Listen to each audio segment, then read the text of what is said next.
ya me conocéis, ya hemos hecho algún directo aquí en el perfil de Mitión Intestinal. Soy dietista nutricionista y trabajo en el departamento técnico de laboratorios NIAM. Y hoy vamos a hablar de desequilibrios de la microbiota, ¿vale? Porque es algo que os interesa mucho, que nos preguntáis mucho tanto aquí como por correo electrónico. Y bueno, pues queríamos contar con alguien que fuese especialista en microbiota y en este caso vamos a compartir este directo con Laura Flor. Ella es médico digestivo y hace gastroenterología integrativa. Está especializada en microbiota y endoscopia y podéis buscarla en Instagram. Su perfil es @dra.lauraflordigestivo, ¿vale? Entonces vamos a invitar a Laura a unirse al directo y empezamos. Hola Natalia, ¿qué tal? Estaba explicando un poco a las personas que están asistiendo al directo de qué íbamos a hablar hoy y que contábamos contigo pues como gastroenteróloga integrativa y además especialista en microbiota. Yo soy médico digestivo, para los que no me conozcan, hice la residencia en Valencia, luego de allí me fui a Londres y Londres un poco me abrió, ¿no?, los ojos a esta medicina integrativa, a una medicina en la que, bueno, las unidades pues se combinaba la medicina convencional con otras técnicas como mindfulness, acupuntura, se tenía en cuenta la microbiota y bueno, me pareció muy interesante, ¿no? Y yo ya estaba en investigaciones en calidad de vida porque de hecho mi tesis doctoral la hice en pacientes con enfermedad inflamatoria e incontinencia y ya analizaba la calidad de vida, ¿no? Entonces un poco me llevó a eso y bueno, añadir que yo creo que como tú bien has comentado que la microbiota es una herramienta muy potente también para mejorar la calidad de vida y uno de los motivos por los que, bueno, yo también me interesé en el estudio de ella, ¿no? Dicen, bueno, de hecho, no sé cuándo lo he leído, pues hace poquito que al final el futuro de la nutrición personalizada, parte de ello será el analizar la microbiota, ¿no?, individualmente a cada persona para ver qué necesidades tiene. Además de verdad, porque la microbiota estamos viendo que es la base pivotal de muchos trastornos crónicos que luego a lo largo de, ya los iremos comentando, pero es realmente increíble las conexiones de la microbiota con el resto del organismo, ¿no? Y la herramienta. Entonces, si hoy en día queremos estar saludables, o cuidas tu microbiota o vamos regulín. Pues estamos perdidos. Bueno, muy bien. Pues si te parece bien empezamos. Bueno, pues con las dudas más frecuentes, que yo creo que nos va a venir muy bien que tú nos vayas aclarando conceptos porque, pues bueno, lo que yo decía al comienzo, que es algo, los desequilibrios de la microbiota, la disbiosis, es algo por lo que nos preguntan muchísimo y yo creo que hay muchas dudas en general. Entonces, ¿qué son esos desequilibrios de...? Bueno, primero podríamos explicar de manera sencilla, muy sencilla, qué es la microbiota, por si acaso, para situarnos, si te parece bien. Estoy de acuerdo, porque además hay un montón de conceptos nuevos en las redes sociales y yo creo que los pacientes, yo si no tuviera ni idea de microbiota estaría abrumada con tantas historias entre SIBO, LIBO, disbiosis, eubiosis, yo creo que se deben de estar armando un lío. Voy a utilizar durante la charla, si me lo permitís, un lenguaje como muy sencillo y muy práctico, porque yo creo que de aquí... nuestro objetivo tiene que ser informar a la gente y que la gente se vaya con las ideas claras y de resolver esas dudas que has dicho tú. Entonces, mira, la microbiota es el conjunto de microorganismos que viven en un lugar. Microorganismos son, permitirme la expresión, bichos, ¿no? Y dentro de esa microbiota pues están bacterias, hongos, parásitos, virus, es decir, todos juntos viven en armonía. Entonces, cuando nosotros pensemos en microbiota, tenemos que pensar en una comunidad. Entonces, cuando y luego también es importante decir que como aquí nos vamos, porque microbiotas hay en muchos sitios, está la microbiota de la piel, la microbiota respiratoria. En esta charla nos vamos a centrar en la microbiota intestinal. Y esto es importante para que la gente se ubique y no se nos pierda. Y luego también es importante decirles a la gente que era lo que antiguamente se llamaba la flora intestinal, la flora del colon, que estos conceptos se han dejado un poco atrás y por eso ahora todo el mundo utiliza la palabra microbiota, ¿no? Y así es más preciso y es en un lenguaje en el que todos más o menos nos entendemos. Entonces, cuando una microbiota está en equilibrio, es una microbiota en la que de esa comunidad hay una armonía. Hay una armonía numérica pero además, según dicen los super expertos, para que una microbiota esté en armonía, tiene que ser una microbiota resiliente y además una microbiota diversa. Y estos son dos conceptos que siempre los tenemos que tener en nuestra cabeza.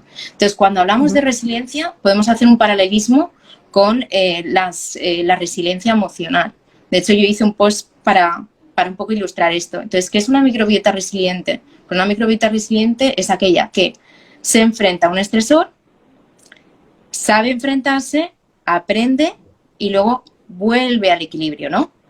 Y ejemplos de resiliencia en nuestro cuerpo hay muchísimos, porque nuestro cuerpo, si puede, siempre va a remar a nuestro favor, ¿no? Entonces la microbiota es una de ellas, y más cuando está en armonía. Y luego una microbiota diversa es que necesitamos una microbiota donde haya muchos grupos con funciones diferentes y además funciones solapables. Imaginaros, si yo estoy en una fábrica y soy la única que pone los tornillos y mañana caigo enferma, ¿qué hace? Separa la cadena de producción, ¿no? Entonces necesitamos a muchos habitantes allí para sacar la historia adelante.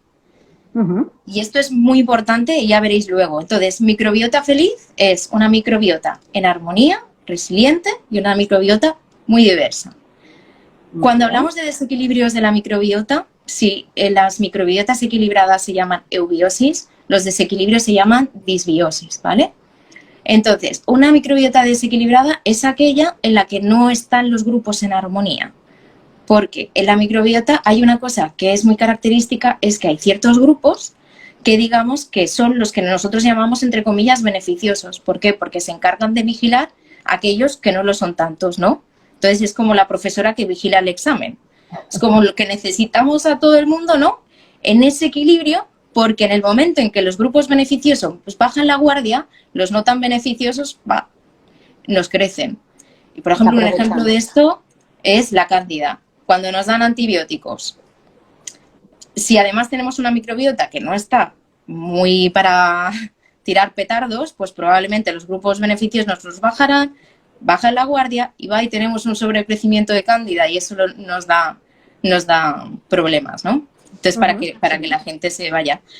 La microbiota se puede expresar así cuando está desequilibrada, se puede expresar con una disminución de la diversidad, es decir, con una disminución de todos los grupos, y a veces se expresa como un mix, todo junto.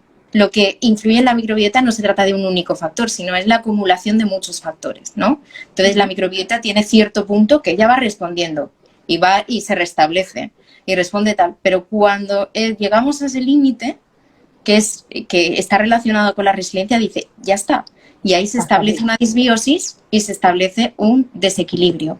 Y ese desequilibrio es lo que nos va a dar a nosotros síntomas y lo que nos va a producir problemas, si no ahora, en un futuro. Es como si perdiese esa capacidad de resiliencia que tú comentabas al principio, que ya llega a un punto que no es capaz de recuperar el estado que tenía, digamos, de base o normal.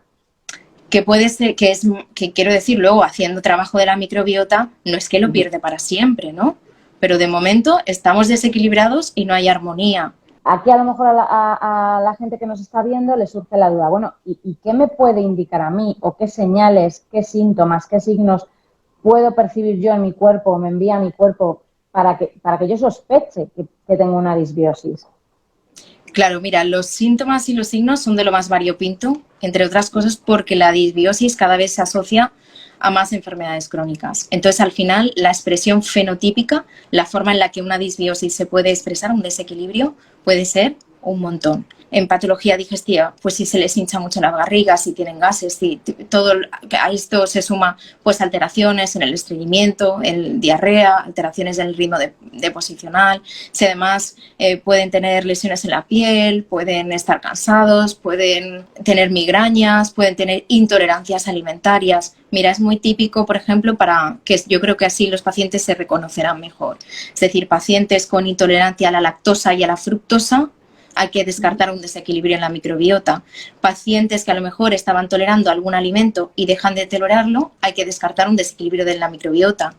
Pacientes que toleraban las fibras bien y de repente las dejan de tolerar, son otros de los candidatos. O pacientes que a lo mejor con una dieta, no son celíacos, y con una dieta sin gluten, no se acaban de encontrar bien. Entonces, todo esto son pistas que nos pueden llegar. Y luego también nos llegan pacientes que, como ya habíamos dicho, son pacientes ya diagnosticados, o bien porque tienen, pues no sé, síndrome de fatiga crónica, o tienen una fibromialgia, o tienen una enfermedad autoinmune o una depresión, y el mejorar la microbiota mejoras también la calidad de vida. Es muy, muy, muy variable. No, bueno, está bien porque nos has dado pinceladas. Lo más sencillo quizás es pensar en esos síntomas digestivos, pero que es que ojalá fuese tan fácil como decir, bueno, pues si presento síntomas digestivos puede ser que tenga una disbiosis, pero claro, hay muchos síntomas que son extradigestivos y que pueden ir asociados o no. Efectivamente. Entonces, claro. A veces los pacientes me preguntan, ¿y yo cómo sé, o amigos, yo cómo sé si tengo, por ejemplo, un desequilibrio en la microbiota? Y yo siempre pienso, pues mira, es bastante fácil. Si hacemos una reflexión, hiciéramos un test, a lo mejor podríamos preguntarnos, oye, ¿tengo síntomas digestivos? ¿Tengo lesiones en la piel? ¿Estoy cansado? ¿Soy propenso a tener infecciones? ¿Me siento deprimido? ¿Tomo una dieta variada? ¿Gestiono bien mi estrés? ¿Duermo bien? Claro, todo esto son todos los factores asociados a un mal hábito, a nuestro estilo de vida, son los factores que más van a pesar en el impacto negativo en esa microbiota. Luego habrán otros factores que sean más o menos modificables, como por ejemplo, pues los antibióticos. Pues si te tienes que tomar antibióticos, te los tienes que tomar, pero van a tener un impacto, ¿no? O qué microbiota heredamos en los primeros años de nuestra vida, pues también va a influir. Pero eso es lo que tú dices, eso a lo mejor no lo podemos controlar, o sea, no podemos controlar si nacemos por cesárea o por un parto natural, o si nos dan lactancia materna o nos dan fórmula, si tengo que tomar antibióticos por X motivo. Es más los factores que sí que son modificables o controlables los que, según qué circunstancias, pueden alterar, ¿no? O pueden ser predisponentes de esa disbiosis. Exacto. Exacto, y es donde más tenemos que hacer hincapié, porque yo lo que veo es que muchas veces hablamos de la corrección de la microbiota, la corrección, bueno, pues mensaje para todo el mundo. O sea, no podemos pretender corregir un desequilibrio en la microbiota si no modificamos nuestro estilo de vida. O sea, si vamos estresados, si no dormimos, si no tenemos ninguna conexión con la naturaleza, si estamos siempre en una ciudad, si comemos ultraprocesados, es que no podemos pretender hacer milagros. Está muy relacionado con esa medicina integrativa, ¿no? que tú practicas, que al final hay que entender que el cuerpo es un todo y que no puedo intentar tratar algo de manera aislada, que tengo que ver todos esos factores que influyen en cómo me encuentro yo, en el estado de salud que tengo. Exactamente, yo creo que vamos hacia una medicina que forzosamente tiene que ser integrativa, porque simplemente con todas las publicaciones nuevas sobre microbiota ya nos hemos dado cuenta de que todo está relacionado, o sea, de que ya no sirve no lo sé, voy a poner un ejemplo tonto, el me duele aquí, trato esto, sino hay que ver realmente qué es lo que está debajo, y esa va a ser la medicina del futuro y tendemos hacia lo que tú dices, ¿no? Una medicina personalizada en la que no solo se valoren los síntomas, sino que se valore tu estilo de vida, se valore todo, que comes, todo. Sí, pues los predisponentes, desencadenantes, que si no lo que hacemos es poner parches, pero no estás tratando el problema de base. Eso es, sí. Entonces, hemos tocado ya un poquito, nos has hablado de un montón de señales, de un montón de síntomas que pueden estar relacionados con esa disbiosis. Y claro, ¿hasta qué punto son frecuentes estas alteraciones en la microbiota? ¿Es cierto que cada vez es más frecuente o es que a lo mejor antes no se diagnosticaba tanto como ahora? Por una parte, se suma que cada vez sabemos más sobre microbiota, que yo creo que el aumento de la prevalencia en los desequilibrios de la microbiota es porque sabemos más y diagnosticamos más, pero también es cierto que es porque vivimos en una sociedad que es prodisbiótica, es decir, casi que hoy en día es difícil no tener un desequilibrio en la microbiota. Yo lo diría como al revés. O sea, es decir, tenemos que ser conscientes y hacer un examen de conciencia de decir, a ver, vale, la sociedad me empuja hacia un desequilibrio, pero ¿qué puedo hacer yo desde mi perspectiva en esos aspectos que son modificables? Pues cocinar más en casa, pues salir a caminar por el campo, tener contacto con los animales, gestionar mejor el estrés. Oye, déjate un trabajo si no es el trabajo que te gusta, no está alineado con tus valores y te produce estrés, porque va a ser un factor que va a impactar a tu microbiota y ya puedes comer fenomenal, ¿no? Duerme, Claro.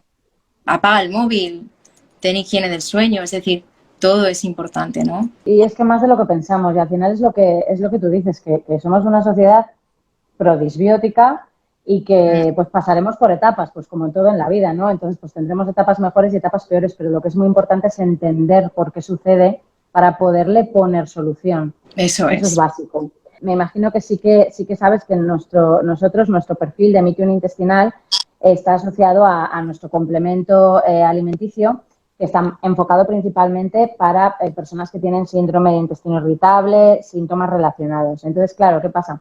Que nos preguntan mucho y nos preguntan mucho si es habitual en el síndrome de intestino irritable presentar desequilibrios de la microbiota. Si es frecuente y si esto sucede y si es habitual. Los desequilibrios de la microbiota ya se han descrito que están asociados al colon irritable, ¿no? Entonces sabemos que el colon irritable es una enfermedad, y permitirme que lo llame así, que puede estar originada por muchos aspectos, ¿no? Desde un trauma en la infancia puede contribuir, es decir, que es multifactorial, y los desequilibrios de la microbiota es una causa que contribuye, y además una causa que lo perpetúa si no lo tratas, y una causa que probablemente es de lo que más genera sufrimiento a los pacientes, esos desequilibrios, junto con un aumento de la permeabilidad intestinal. Que para que la gente nos entienda, un aumento de la permeabilidad intestinal es que, digamos, el intestino tiene la capacidad de filtrar de alguna forma, de decir, oye, tú eres una lechuga, tú pasas, o tú eres un bicho malo y tú no pasas. Cuando no, hay una hipermeabilidad intestinal, porque el intestino tiene que ser permeable, porque si no, no sería el intestino, no absorberíamos nada para empezar. Entonces perdemos esa capacidad de filtración de alguna forma. Entonces, tanto los desequilibrios como la permeabilidad intestinal están asociadas, y su tratamiento mejora mucho la calidad de vida de estos pacientes. El síndrome de intestino irritable es muy habitual. Claro, a mí esto ya me hace plantearme si cuando tenemos un diagnóstico de síndrome de intestino irritable, además lo ideal sería valorar si existe una disbiosis. Pues mira, las guías clínicas del síndrome de intestino irritable no dicen directamente que los pacientes con síndrome de intestino irritable haya que hacer en todos los pacientes un síndrome de sobrecrecimiento bacteriano, ¿no? Pero es verdad que según algunos grupos esto puede llegar a ser puede afectar hasta más del 60% de los pacientes con colon irritable, con síndrome de intestino irritable, ¿no? Entonces yo creo que si tenemos una posibilidad encima de la mesa de mejorar la sintomatología y de mejorar la calidad de vida de estos pacientes, ¿por qué no lo vamos a hacer, no? O sea, ¿qué perdemos cuando son pacientes que llevan un montón de pruebas a sus espaldas, que llevan un montón de años de sufrimiento? Lo que sí que es verdad es que hay que ser realistas y darles expectativas realistas. ¿Y qué es esto? Quiere decir que como el síndrome de intestino irritable está producido por muchas causas, la microbiota es algo que pesa mucho y provoca mucha sintomatología y les proporciona mucho sufrimiento, pero puede que tengan brotes igualmente y puede que haya una recurrencia de los síntomas. Pero no lo tenemos que ver como con esta perspectiva, tenemos que ver con la perspectiva de, oye, ¿cuánto tiempo yo estoy sin síntomas y mi vida tiene una calidad? Si reduzco la intensidad y la duración de esos brotes, ya estoy mejorando mi calidad de vida. Efectivamente, ¿no? Y yo creo que es prometedor para ellos esto. Porque al final es algo que va a ser crónico, o sea, que lamentablemente pues van a tener sus altibajos. Entonces, bueno, si lo mejoramos de alguna manera, pues al final son pacientes que ven muy afectada su calidad de vida y su día a día, y que muchas veces incluso limita sus actividades diarias. Y en todos los ámbitos, porque muchos tienen a lo mejor incontinencia, porque la incontinencia, no nos olvidemos que es un tema tabú, y el tener un escape y un episodio de incontinencia realmente produce un impacto muy negativo en tu vida, porque ya vas con una predisposición del miedo de me puede volver a pasar otra vez, ¿no? Claro, es que no te afecta solo físicamente, es que te afecta a nivel anímico porque coges miedo, digamos, a lo mejor a salir de tu casa mismamente. Exactamente. Yo recuerdo pacientes que me decían, yo voy en coche porque me da miedo ir a recoger a mis hijos por si me pasa esto, ¿no? Una vez que nos queda claro que sí, que está relacionado ese síndrome de intestino irritable en un porcentaje bastante elevado con los desequilibrios de la microbiota, otra cuestión que nos plantean mucho es por el SIBO. ¿Qué es el SIBO? Si es lo mismo que el síndrome de intestino irritable, si están relacionados. El SIBO no es más que un desequilibrio más, un tipo de desequilibrio de la microbiota y la gente se tiene que quedar con eso. ¿Qué ocurre? Que el SIBO es lo que estamos hablando del sobrecrecimiento bacteriano. Entonces, el intestino delgado, para que la gente lo entienda, tiene que tener un número limitado de bacterias. Y además el cuerpo se encarga de hacer que esto sea así, porque la función principal del intestino delgado es la de absorber. Entonces, si nos pasamos teniendo demasiadas bacterias, lo que va a producir es que esas bacterias van a competir con nosotros en cuanto a la absorción.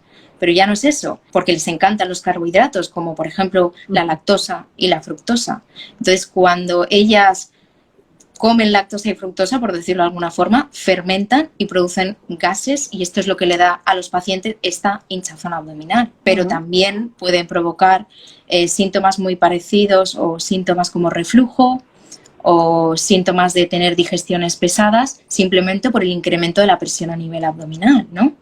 Aparte de alteraciones nutricionales que probablemente tú sabrás, es decir, que bueno, que tiene su miga, ¿no? Sí, tiene su miga y de hecho yo creo que todavía nos queda mucho, ¿no? Por conocer del SIBO, de los tratamientos y del LIBO, que también ahora pues es como un término todavía más nuevo, ¿verdad? Sí, yo creo que a la gente hay un poco que simplificarle las cosas y decirles, bueno, vamos a ver, el colon irritable se puede asociar a una alteración en la microbiota. Una de las alteraciones de la microbiota asociadas al síndrome de intestino irritable es el sobrecrecimiento bacteriano, que el sobrecrecimiento bacteriano es un acúmulo de bacterias en una zona en la que no deberían de estar. Y eso nos produce mucha de la sintomatología de los pacientes que tienen un síndrome de intestino irritable. Luego, si crecen bacterias, es SIBO, si crecen hongos, es SIFO, o si crecen arqueas, es IMO. Eso es una cosa que es ya más a efectos de tratamiento, no tan a efectos de los pacientes porque se van a volver locos. Y lo que tienen que saber es eso, el que tengan un sobrecrecimiento bacteriano no es la causa, es la consecuencia. Y esto es muy importante porque el sobrecrecimiento bacteriano se asocia a otras enfermedades. Es decir, yo puedo ser celíaca y tener un sobrecrecimiento bacteriano. Yo puedo tener múltiples adherencias en la barriga y tener un sobrecrecimiento bacteriano. Yo puedo tener una esclerodermia y tener una mayor predisposición al sobrecrecimiento bacteriano. Por ejemplo, los pacientes con síndrome de intestino irritable tienen alteraciones en la motilidad y se está viendo que además muchas de esas alteraciones en la motilidad, en muchos de los casos son pacientes que han tenido una enfermedad, una gastroenteritis infecciosa en un pasado y que se han quedado tocados por uno de los movimientos especiales que hacen y que ayudan a que estas bacterias no se acumulen. Entonces el SIBO es una consecuencia. Yo a veces me da miedo cuando veo en las redes sociales SIBO, porque un SIBO también se puede asociar, por ejemplo, a un tumor en el intestino delgado, que es muy infrecuente, ¿no? Pero para que vean los pacientes la importancia de hacer un buen diagnóstico diferencial y a lo mejor esa persona con un SIBO y un tumor en el intestino delgado, tú le das un tratamiento para el sobrecrecimiento y te mejora parcialmente, pero te has dejado la enfermedad de base. Entonces, esto es muy importante entenderlo, de que es una consecuencia siempre. Vale, pues importante. Sobre todo eso, que sepamos que hay desequilibrios de la microbiota, que hay ciertas disbiosis, que hay sobrecrecimiento bacteriano y que luego ya el médico pues deberá determinar de qué tipo es ese sobrecrecimiento para poner un tratamiento y que esto es una consecuencia. Una vez que ya estamos viendo pues qué es esta disbiosis, factores y demás, ¿qué pruebas o de qué manera se puede detectar si una persona tiene una disbiosis? Pues mira, la prueba más accesible, que no estamos hablando de lo que llaman el gold standard. El gold standard es la prueba mejor. Pues la prueba mejor consiste, por ejemplo, en el sobrecrecimiento bacteriano. Tienes que introducir un endoscopio, hacer un aspirado. Es decir, eso no es accesible, no está en todas las unidades de endoscopias. no se hace habitualmente. Entonces, lo que más se hace es el test del aliento, el test de la lactulosa, que es el test que tú te tomas un azúcar que no es absorbible. Si tienes sobrecrecimiento, fermentan las bacterias y esos gases se recogen cuando tú soplas en una bolsita, y luego, en vista de esos resultados, tú determinas si un paciente tiene sobrecrecimiento o no, qué tipo de sobrecrecimiento, qué fármaco le pones. Luego, para ver otros desequilibrios de la microbiota, están algo que no entra por la seguridad social, están las determinaciones en heces. Y entonces estas no te dicen directamente si una persona tiene un sobrecrecimiento bacteriano. Es decir, los análisis en las heces es como si tú hicieras una foto panorámica de la microbiota donde te dijera qué grupos tienes, si tienes a lo mejor un sobrecrecimiento en general de cándida, por ejemplo, si tienes parásitos, pero no te dice a qué nivel. Digamos que es como todo junto. Veo que es interesante porque, bueno, saber qué habitantes componen en general la microbiota intestinal es interesante de cara a hacer una terapéutica. Y luego también, como en muchos de estos casos puedes analizar la zonulina, también te dicen si hay una permeabilidad intestinal asociada, que también la puedes tratar. O sea, hay cosas que hay entidades que tú ya sabes que, oye, pues se ha visto en los estudios que tienen una alteración en la microbiota y además tiene una permeabilidad, y tú directamente ya los tratas. Pero esto es muy orientativo también, ¿no? Digamos que de alguna forma se complementa, pero mediante el análisis de heces solamente puedes tener una idea, pero no puedes hacer un diagnóstico de un sobrecrecimiento. Bueno, a ver, yo creo que aquí lo que está claro es que si hay cualquier sospecha de, pues por la sintomatología que se presenta, por signos, señales, si hay sospecha de que hay una disbiosis o una alteración, un sobrecrecimiento, pues que al final tenemos que acudir al médico, pues para que, bueno, pues para que al final pues una persona que realmente sabe qué pruebas hay que hacer y cómo entender esas pruebas, pues nos diga qué es lo que nos pasa y qué tratamiento es necesario. O sea, eso a mí me parece fundamental. Una de las primeras preguntas que nos han hecho es si había relación o si se sabía si había alteración de la microbiota en mujeres con SOP, con síndrome de ovario poliquístico. La microbiota ayuda a balancear nuestras hormonas y ayuda también a balancear nuestra glucemia en sangre. Entonces, los pacientes con síndrome de ovarios poliquísticos, el mantener las glucemias estables, el utilizar la microbiota como herramienta coadyuvante a mejorar los trastornos hormonales, siempre nos va a venir bien. Pues mira, fenomenal, porque al final, no en el canal de Mitium, pero sí que tenemos también muchas seguidoras por otro de nuestros complementos que tienen síndrome de ovario poliquístico, y también es interesante, ¿no?, que sepamos que bueno, pues que es importante que mantengan su microbiota lo más cuidada posible. Otra chica nos preguntaba, que yo creo que ya lo has explicado bastante bien, las diferencias entre síndrome de intestino irritable y SIBO. Y bueno, yo creo que ha quedado explicado perfectamente, pero bueno, si quieres volver a matizar. El hecho de tener un sobrecrecimiento bacteriano no hace que una persona no tenga un síndrome de intestino irritable. Son dos entidades que pueden coexistir, porque hemos dicho que el SIBO siempre es consecuencia a algo. Entonces, me vuelvo otra vez a sumar a lo que decías antes. ¿Por qué es importante que acudan a un profesional? Porque la patología de digestivo, que parece muy simple a simple vista, ¿no?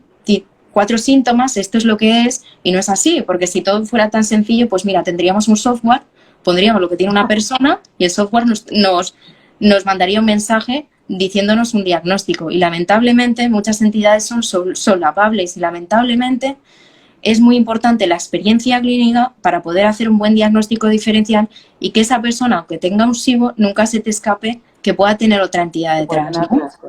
Yo creo que eso sí es importante, y que está muy bien que lo aclares para que bueno, pues que entendamos que pueden coexistir varios problemas a la vez. El SIBO con un síndrome de intestino irritable o con otro problema. Otra chica nos preguntaba, Laura, decía que estaba haciendo dieta FODMAP y que estaba en la fase de reintroducción, y que qué podía hacer, si no le ha notado mal, que qué podía hacer para cuidar su microbiota en este momento. Si está en una fase de reintroducción del FODMAP, si ha sido tratada por un sobrecrecimiento bacteriano, el poner siempre un fármaco procinético siempre está bien para evitar recidivas, ¿vale? Esto por una parte.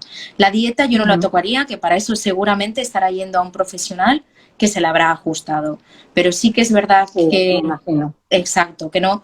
Yo creo que cuando estás en una dieta terapéutica no estamos en la fase a lo mejor de hacer una dieta normal, una dieta equilibrada.